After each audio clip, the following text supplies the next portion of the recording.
Hi everyone, lovely to see you all Hi. in the air-conditioned building. For those who don't know me, my name's Sophie, I'm the Assistant Director on Patriots. Let's just go around and do a kind of quick introduction. Hello, I'm Will, and I am playing Vladimir Putin.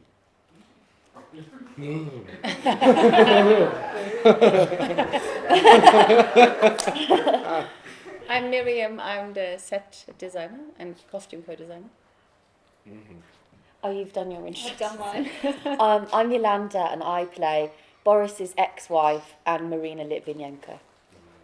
I'm Jamael Westman and I play Sasha Litvinenko, husband to Marina Litvinenko. Just out of interest, has anyone seen the show yet? Or is everyone coming tonight? You've seen a couple of people. Yeah. Is everyone else coming tonight? So yeah, great. Just to give you a very quick overview of the plot then. Patriots is about the kind of rise of Russian oligarchs, particularly Boris Berezovsky, who was a businessman in Russia and made his wealth at the time of the fall of communism through the kind of rise in capitalism in Russia. And he famously claimed to put Putin in power. So the play looks at the kind of power struggle as he's at the height of his power and slightly loses it, and then the ascension of Putin's power, and see how that kind of relationship works in the play. And then there are various other characters such as Litvinenko, Marina, we've got Abramovich in there, and how all of these oligarchs kind of interacted in this period of time where the rules were being made, I suppose, in Russia. So I thought what might be quite good is to set us off just to have a quick chat about the set and kind of where those initial ideas came from, and yeah, how you built the set in the way that you designed it, Miriam. Yes, so you see tonight that the play has many different locations, has over 10 different locations, and it's very fast paced. So we thought it'd be good to to have that driven by the actors, the play, not by the change of scenery. And anyway, in the Almeida, there's only that much you can do. So we wanted, me and Rupert, the director, we always wanted to decide on one location, and we wanted it to be Boris's domain. So he, one of the locations in the play is his nightclub, Logobas, a Russian nightclub which he owned. And so we tried to sort of recreate that, a version of that. We did a lot of research into different Russian bars and nightclubs and tried various different shapes and settled on the cross because it sort of, for different reasons, it sort of felt very architecturally, it sits very nicely in this space, and also it has a sort of course, a religious resonance which suited the play. Yeah. And then, I don't know, I mean, this is a bit spoiler alert, maybe the wall, but I don't know if how many of you know the Almeida, but there, it has a brick wall, which normally does not have a door, but because I created this cross which leads to, the back, and we needed an entrance there, so I basically recreated the Almeida back wall in this sort of red brick, and we put a door in there, which gives us the possibility, basically gives us a great entrance. The door is a bit inspired by the Kremlin. We also added, I quite like if spaces sort of follow the architecture wherever you're in, so I carried on this balcony up here, so that's not part of the theatre either. Yeah. And one of the other things you did was actually build the set out, so usually there's, I think, is it one more row in the front there? Yes. Of seating that we've lost. So that we can kind of build outwards and make a slightly bigger playing space for the actors. It's actually a few more. This is C, isn't it? Yeah. You have A, two or three more rows normally. Yeah. So we build out, and there is sometimes there are problems which come with that. You need to always check the sidelines, to all the people up there. So when people play right downstage, you need to make sure they're seen. At some point we did think, should we put audience onto these bar stools, which we looked at this Hopper painting, the Nighthawk, and quite loved that sort of whole painterly quality, and we did toss with the idea of putting audience on there, but then the sidelines didn't quite work out. We thought they might block certain actors, so in the end we didn't do that. You will see tonight anyway. Mm-hmm. We use it for the actors. Yeah, so the actors kind of come in and use the bar. And then we did try a lot with the floor pattern. I mean, I don't know, you probably don't see it from down there, but there's actually a lot of detail. Then once you decided on a space, this particular diamond pattern is actually from one of Putin's offices right now, and and then we created this border, which is borrowed from the Russian Orthodox Church. So there's a lot of sort of detail. There's trucks on the floor, which we'll see when you see the play. Lights, which is quite engineering challenge for the Almeida, because there is no flying grid, so everything you want to fly in is is quite intelligently and smartly wired backstage by lots of brilliant people. So there will be some lights flying in. Again, you will see it when you see the play. Mm-hmm. Yeah. Does anyone have any questions about the design world that we've built in here? Yeah. Were there any specific designers who took inspiration from? Designers? Yeah, like previous sets from other places.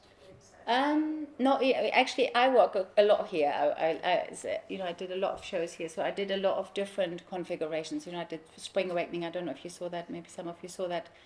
And Albion, which has an oval shape. So I have actually done many different shows here already. So sometimes I actually look at my own design and go, what haven't I done, or what could be interesting. And was there another hand in the front?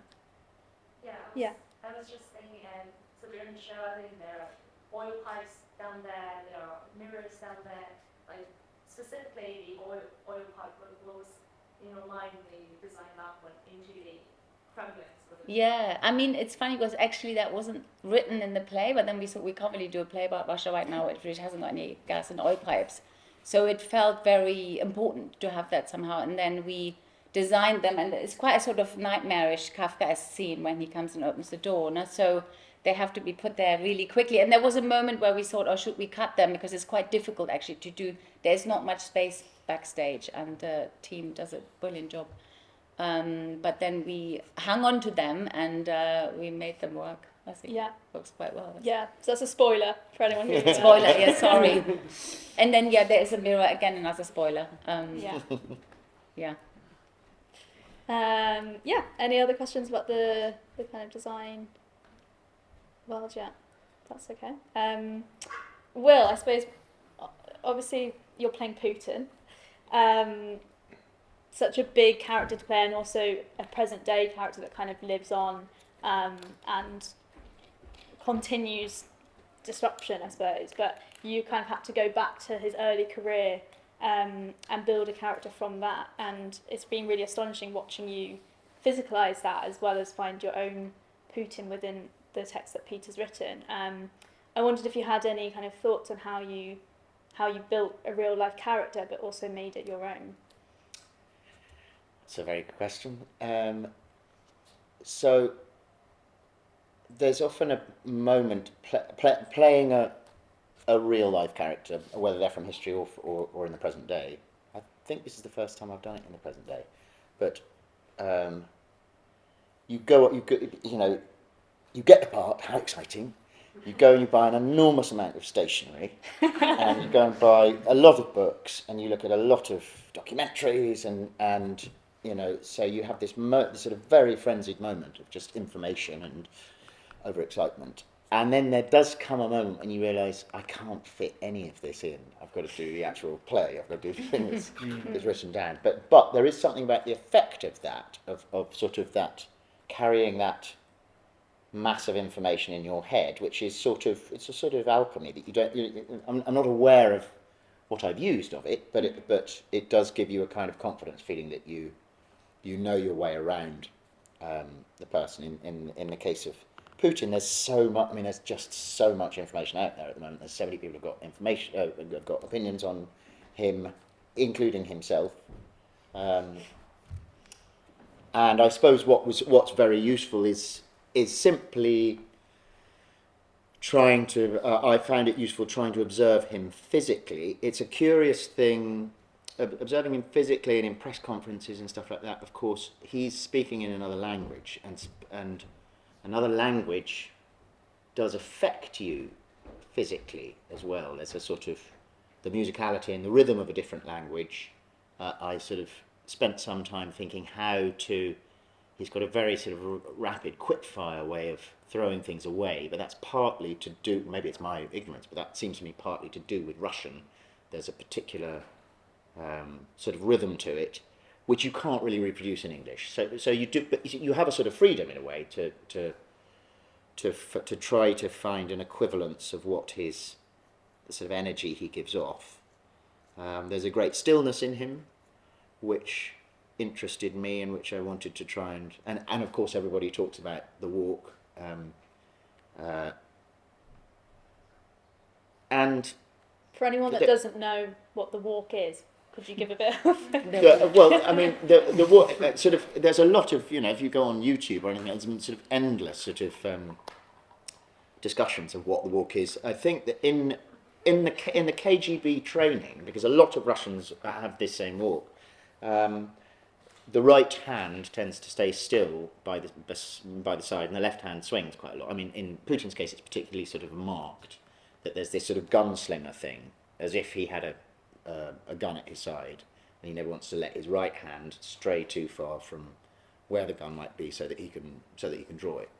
Whether or not that's the reason, there is a sort of there's something potent in that as an idea that you feel you're always ready.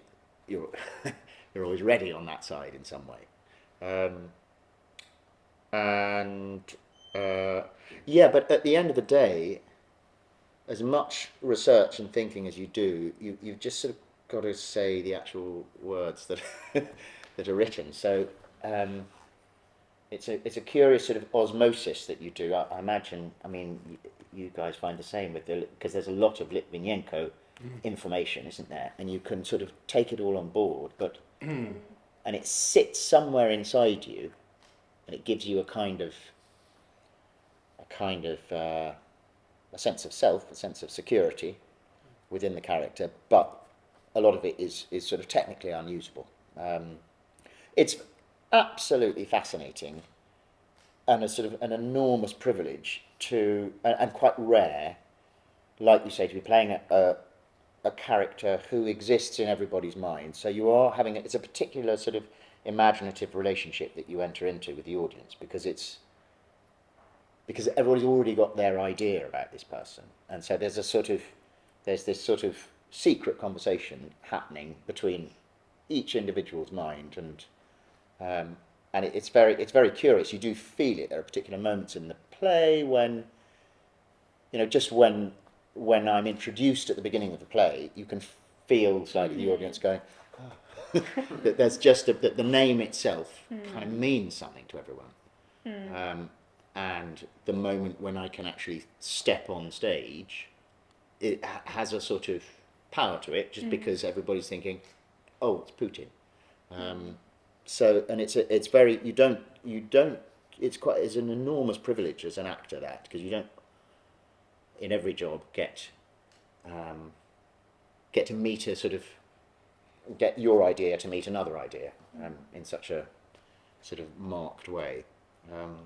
I don't know, I haven't been very specific about answering the question at all. No, you have. I mean, yeah, I guess it's similar for you. Yeah, very similar in that way. So much content, so much things to research, which I had a frenzy about as well. It hasn't really left. I'm just constantly fascinated by the world that Sasha, Marina and Putin, the Russia that they inhabited and the lives that they led. Because there's really some really great books on Litvinenko's life and accounts of what he and Marina experienced. But then, not all of that is so translatable in the script. There's a very particular thing that has to happen in those scenes, and knowing that Marina loves bananas is not going to help get that scene moving. But then in some ways it does. I guess there's some points of focus that you can kind of bring into a relationship. Knowing those little facts can in some ways help.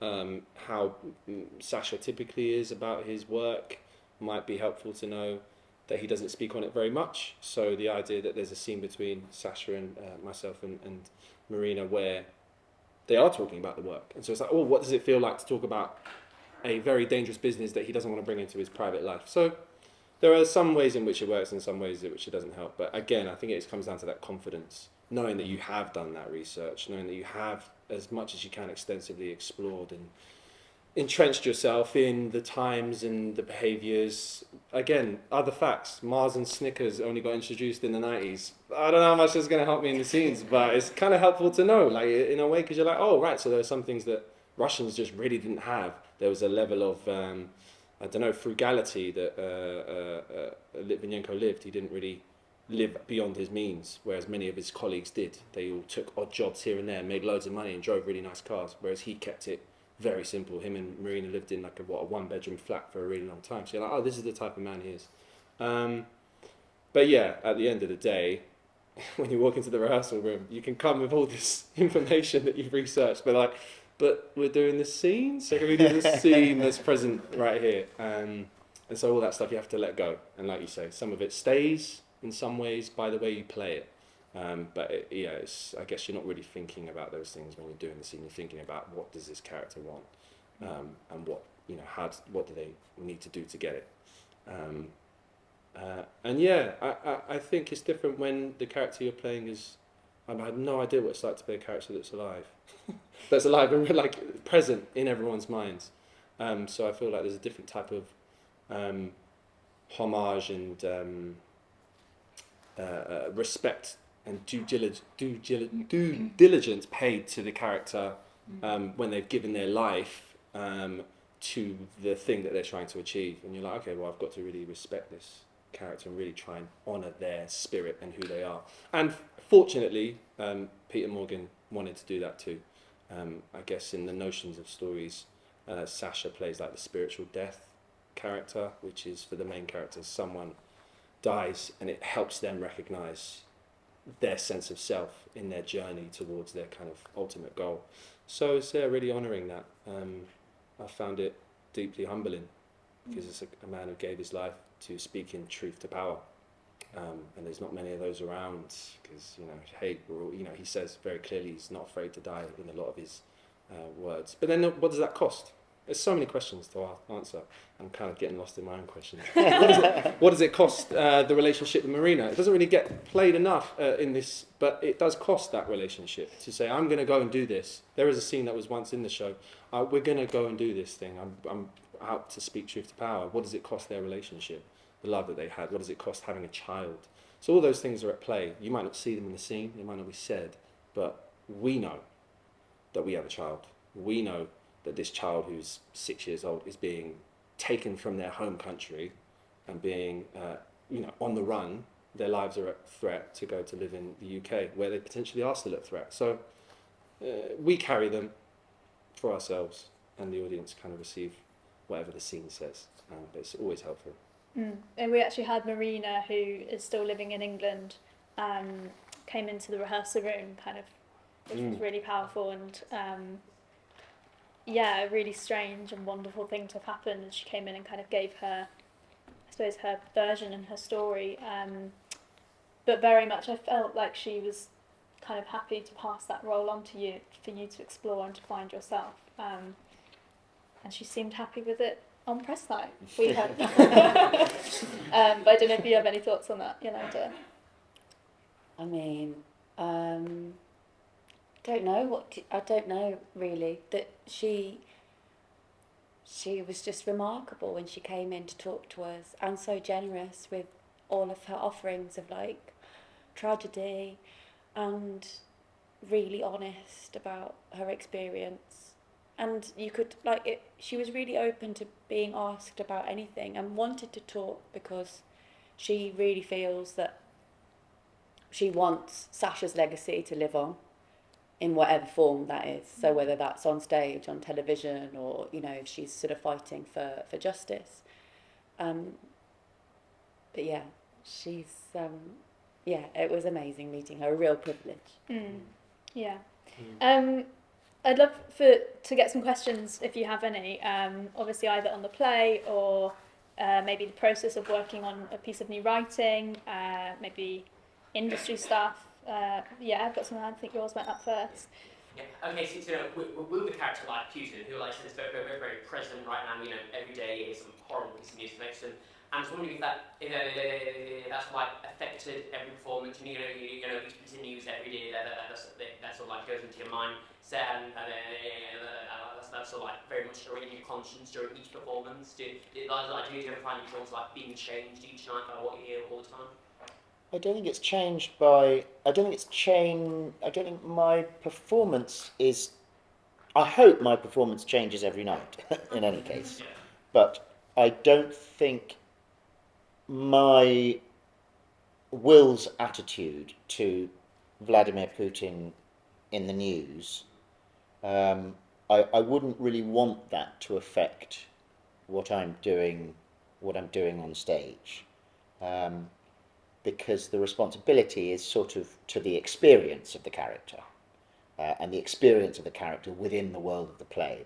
Of course, I imagine it has an impact in terms of the people who are watching, that if you've read some horrific thing, I'm sure that, but obviously they might be watching it for the first time, so, they wouldn't be able to say whether it was different from the experience they would have had yesterday or the day before. The responsibility is sort of to try to play without judging. And of course, as a human being and as a citizen and a citizen of the world, of course, it's impossible not to judge. But as an artist, the responsibility is to present the experience, and the easiest way to access the experience really is through the vulnerability of the person. And in Putin's case, I think there's a sort of an incredibly heightened sensitivity towards the idea of betrayal. That in some way the world has betrayed him, and that he therefore feels almost a sense of vengeance upon the world. I don't know. That's a sort of instinctive thing that I feel about him in what I watch, the way he behaves in public, and what I've read of. I mean, it's interesting reading. There's a book that when he was first elected, he didn't really do a campaign at all. But he was interviewed by 4 different journalists, and he produced a book called First Person, which is sort of the equivalent of an autobiography in a way. It's just these interviews. And what's interesting about it is the way he chooses to present himself. And it's a sort of romanticized picture of his childhood, but of the sort of misery of his childhood and of the poverty of his childhood and of the violence of his childhood, and he chooses to present himself as a sort of violent figure, which is a really interesting thing, that he wants to be seen like that. And so that gets you I mean, it's often a thing that one does as an actor, as a discipline, is the thing of making lists of, from the play, what everyone says about me, what I say about everyone, and what I say about myself. And if you're playing a character like these characters, you've also got this other resource, which is what this biographer says about me, what that biographer says about me, and even what I say about me in real life. So that's immensely useful. But yeah, returning to your question, I'm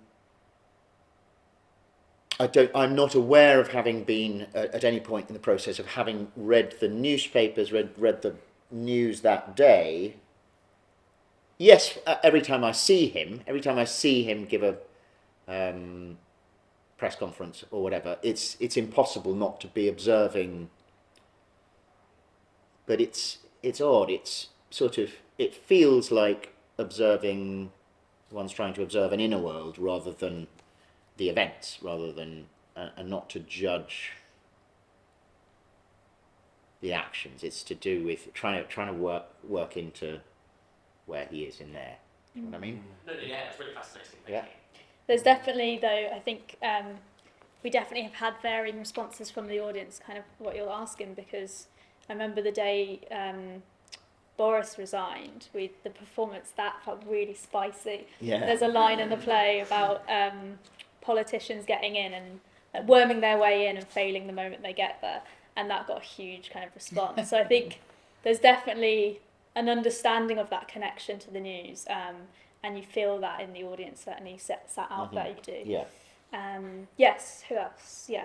I was going to ask, because obviously this plays about Russia in a certain period, but Russia's got a very rich and long, fascinating history, of from sort of the 18th and 19th century of like, you know, all the emperors, Catherine the Great, even going back as far as Ivan the Terrible, and then obviously I haven't seen the face, but I'm guessing from what I've read is that this is sort of coming right behind the heels of the Soviet Union. So how much did like sort of the history and historical figures of like Russia as a whole influence like the whole process really, the like, you know, the acting, you know, even the set and the design, and or was it very much like about the events depicted in the script and the figures depicted in the script? I think you have to start from the script. I think when you're approaching a play with such rich history, and tracking all of, because it spans quite a big timeline, so tracking all of those key events first felt really important for us to have knowledge of. But also, I guess one of the things that Rupert, the director, was really interested in was how we in the West perceive Russia. And I think part of those perceptions came from the history and even Chekhov and our, I guess, in some level, romanticising of Russia, but then our understanding of the kind of brutality that also comes with it. And I guess, understanding our perceptions and what we're bringing, but also always linking it back to the play, because that's what we have to respond to, and that's our duty to kind of deliver to the audience. I don't know if anyone else had any thoughts on that question. It's fun to do all that extracurricular. It's nice. It's a really joyful thing, but like most of the time, because also your rehearsal period is so short and condensed, you've kind of just got to get on and do the work and do the play. And yeah, it would be lovely to have the luxury of like have like 2-3 months rehearsal and, you know, do improv and delve into Russian history and, you know, have inspiration from art and music. But I think those are all things that you can do, like I say, like extracurricular at home. That's kind of part of the fun of being an actor, I think, that you get to learn. You learn about things that you wouldn't normally learn about. And usually hopefully there's an appetite for it, isn't there? If you're doing it, if you're involved in something, like you want to go and find out more. But I think the most like interesting thing, like Roman has a line, and I don't know what it is word for word, which is so bad, but he talks about the Russian people and talks about how many time zones, and also the landscape, how like a huge country, how like there's like bleakest, deepest snow, then you've got the steppe, and then you've got like, and then you summer and like dashes and all of like so much. That I think that's what's really interesting, isn't it, to think about, and like this nation that's kind of so vast and people sort of dotted all over that like there's nothing like that anywhere else. That was very important to me. I think the idea of it's a very particular relationship that Russians have to the actual land, and the play, which is called Patriots. The sort of secret protagonist is that landscape, really, isn't it? And there's a sort of thing about, I mean, in the case of Putin, there's a sort of thing not unlike the,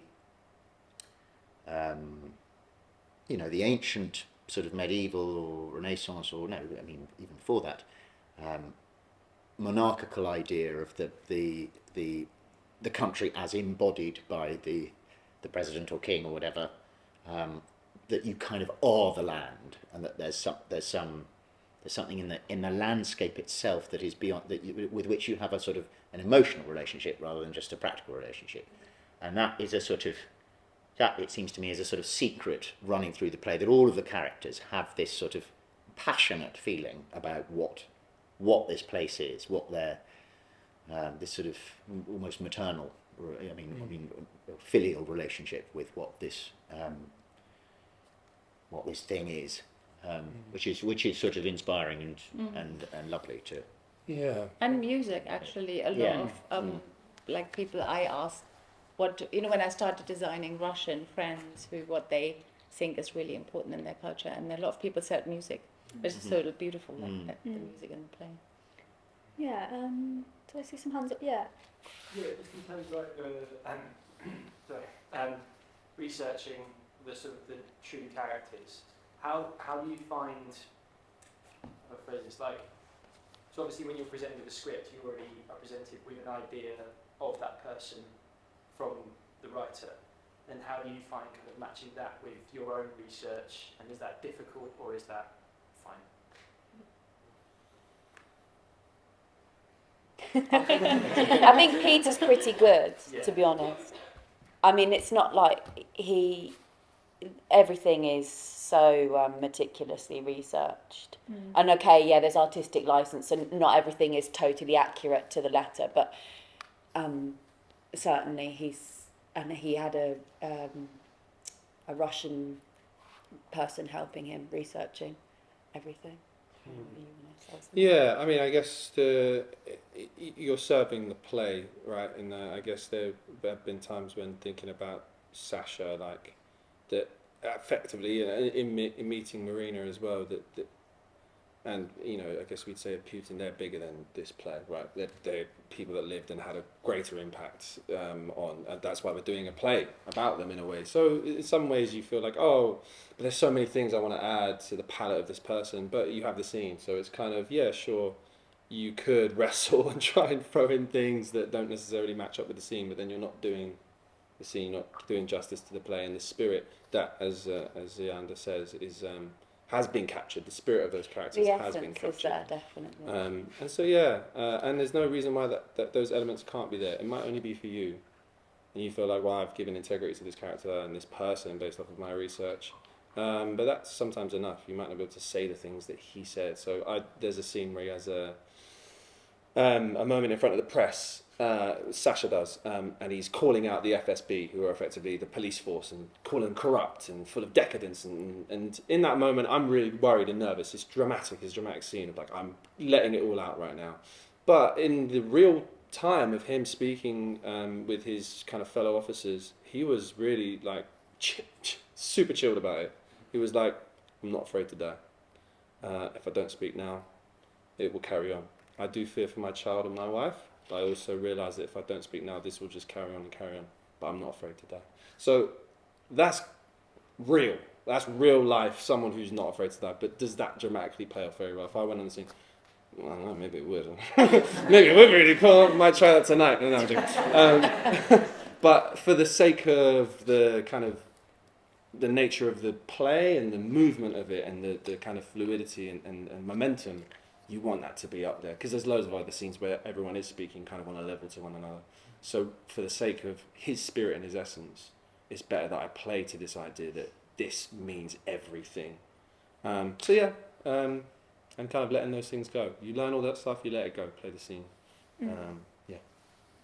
It is true. It's a really good question. I mean, it is a negotiation you do have to make, definitely, and there's a sort of an extent to which all of these characters are Peter Morgan, really, isn't it? I mean, yes. Tom Stoppard says that he writes because it allows him to disagree with himself in public. That it's sort of the rehearsal of arguments going on in a clever man like Peter Morgan's head, given various different voices. So you are aware to an extent that you are serving that part of the argument, or that part of the argument, or that part of the argument. But also you're making your accommodations as an actor about how to, how to fill out in your own imagination, so that you're not only being that thing that you're. But it's an interesting sort of negotiation that you're having to do, I think. But then added to that, you can have that negotiation and say, this is how I'm playing it. People will receive it in a million different ways. Absolutely. Based on who they are. So it's kind of like, I've decided he's this person. And you're like, oh, it's so funny you decided that. I didn't get that. Like, but I was stressed every night trying to play this character. So that you kind of have to alleviate yourself of that and don't, I guess every artist might want to get into the head, and that's just part of the passion for it. But you kind of at some point have to realise you can't control it. Control that. You can't control that. No, and unless you want it to just be pure exposition. And I say, Alexander Litvinenko was born on the 4th of, and then even then. So yeah. Did you have your hand up? Yeah. I'll ask you about your experience as assistant director and what sort of that sort of entailed. And I guess now the play's begun, would you sort of watch it and give notes still, or have you let it run now? It's started. Yeah, I think with this play, because there was so much research and kind of historical context around it, a big part of my role was like helping facilitate that context in the room. And then another part of my job would be running understudy rehearsals and kind of creating a cover track so that the role is covered if someone did go off. Fingers crossed no one does. And then when it's up and running, I would probably come in maybe once or twice a week and note the show and then deliver some notes to the actors. Because this is quite a short run, it will be interesting to see how much it changes. So yeah, I'm still attached to the show, but obviously wouldn't be, when you're doing tech and previews, you're in every day, but when the show's up and running, it kind of needs to breathe, so you don't need to be in as much. Yeah. You said something about how the idea that we romanticize Russian history kind of played into the production and the performances. I was wondering if you could talk a little bit more about like expectation and reality and how that factored into like the things you considered. Well, yeah, I mean, it's an interesting, because the big part of the play is about being a patriot and what that means to have that kind of reverential love for your country. And as Miriam said, the music kind of seeped into that, and Tom's opening speech is all about what it means to be Russian, and sort of looking out to the audience and saying, you might think it's one thing, but to experience it is something completely different. But then, so I guess that's a slightly romantic idea, but then what happens within the content is such a kind of juxtaposition to that idea, because it's so brutal and so many tragic and horrifying things happened in that time period. So I don't know if we necessarily had those conversations about the romanticism of it, but it felt like we had to give that a certain level of respect or investigation, at least in the rehearsal room. And if you have any thoughts on that. It felt like it came from the text and from ideas. So the song, they'd be singing a couple of songs in the opening, and it definitely felt like there was a semblance of it's a love relationship that song's about, and so that in itself is quite educational. And then obviously in the writing, the way that the characters speak of Russia, of their love for their country, of to be a patriot is to kind of, as I recall, like just to solidly defend your country against enemies. So that kind of moral line of good and bad is littered throughout the script about what's right, what's wrong. Putin and Boris have solid arguments about the best thing for this country, and I guess the more you investigate into that, the more you can base it on those expectations and realities that they might have. You can kind of step out and go, oh, so what do you expect for Russia? What do you expect for Russia? And even in the first scene between Boris and, or even in the scene between Sasha and Marina, they're speaking about, like, maybe Boris's idea of Russia is better than the KGB's idea of Russia, and that's about expectations and reality. It's littered throughout. You kind of put your own ones to the side and just give yourself over to the characters, I guess. Yeah. We had, I think it was, I can't remember who said it, I think it was Peter Avon, who was another person who came in to talk to us in rehearsals, who is an oligarch, basically. And I think it was he who was talking about the idea of that there was a sort of distance in the Russian mind, in the Russian conscience, between the way a Russian perceives their country sort of intellectually and culturally, that they are this enormous cultural presence in the world in terms of writing and thinking and politics, and philosophy, and the way they are politically perceived in the world. That he was saying that the Russian tends to feel that they don't have the same political respect that they have cultural respect, and that sort of distance seems to me to be a really interesting, that sort of disengagement is an interesting place to be situating yourself as a character. But I did a play about 20 years ago about Russia in the 19th century, where and it's always stuck in my head. Wonderful actor Stephen Delane saying, shouting on the Olivier stage, "What are we going to do about Russia?" This was in 1842, and now I'm doing this play in sort of 1992. And it's basically the same. Everybody asking the same question: "What are you going to do about Russia?" It's just this massive thing that they keep on thinking, "What are we going to do about it?" And nobody's really come up with a solution. Wow. Yeah. I just wanted to know, as a designer, what was your process like? Do you work with the writer or with the director? Kind of, do they tell you what to do, or do you kind of go, you know what, I think this? So me and Rupert, we have done many shows together, so there's a shorthand. And normally, read a play and then we talk about it, and then I would go away and do a whole lot of research, which sort of a lot of that actually you will never see or never know, but they're all sort of in there. And then we look at pictures, we share pictures, we talk about it, we do some drawings, and then I start in the model box, and then we try some shapes, and then I see what Rupert is very good actually in that he, as a director, he can, if I give him a challenging space, he can embrace that and gets excited by it, and is not sort of afraid and goes, "Oh my God, a bar, how are we going to do that?" So it's more like, he gets quite excited almost the more complicated it is, which is great for a designer because you can sort of try more unusual shapes. And then, I sort of go away and work on all the details and the finishes. It's quite a long process actually to the real thing. And then of course the whole thing gets costed, and then people come back and say, well, you can't have, for example, we actually had a trap in here where I don't know if you ever saw this, but there was a trap in here with us, and there was at some point pipes were all running underneath here, and there's a sort of opposite where things, then you have to choose, you have to go, well, you can either have these traps in the floor where the furniture can come out, or you can open your floor and use it as a grave, or so there's a bit of jiggling and a bit of But yeah. Do you want to explain what a model box is for anyone who doesn't maybe know? So a model box, you basically build the whole. So I have model makers assistants.